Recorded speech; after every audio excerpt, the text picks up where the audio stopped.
सारी समाज की ओर से, सारे साधु संतों की ओर से मैं कहना चाहता हूं, मेरे आचार्य गुरुदेव श्री विद्यासागर जी महाराज की भावना थी कि सत्य उजागर होना चाहिए तो पत्रकांड उजागर होना चाहिए, होना चाहिए। अगर आप लोगों की भावना है तो आप मेरा समर्थन कीजिए कि होना चाहिए, नहीं होना चाहिए।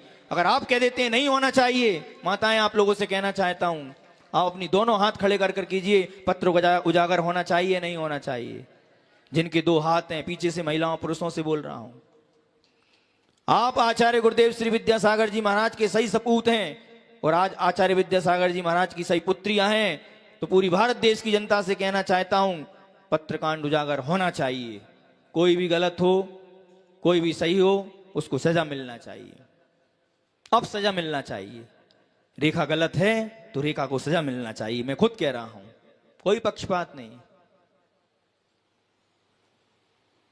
परसों नरसों जब मैंने इस ध्येय का जन्म गुना नगर में हुआ,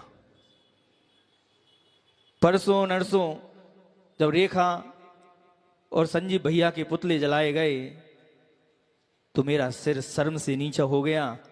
मैंने कहा, जिस ध्येय का जन्म उस स्थान पे हुआ, वहां की समाज ने पुतले जलाए, तो मैं अपने आप के लिए कहने लगा कि आज मैं सबसे दुर्भाग्यशाली हूं कि ऐसे स्थान पे मेरा जन्म हुआ जिस स्थान पे सत्य के पुतले जलाए जा रहे हैं, आचार्य श्री के आशीर्वाद के पुतले जलाए जा रहे हैं, एक ब्रह्मचारिणी त्यागी वृत्ति सप्तम प्रतिमाधारी के पुतले जलाए जा रहे हैं। क्या हो गया इस समाज के लिए?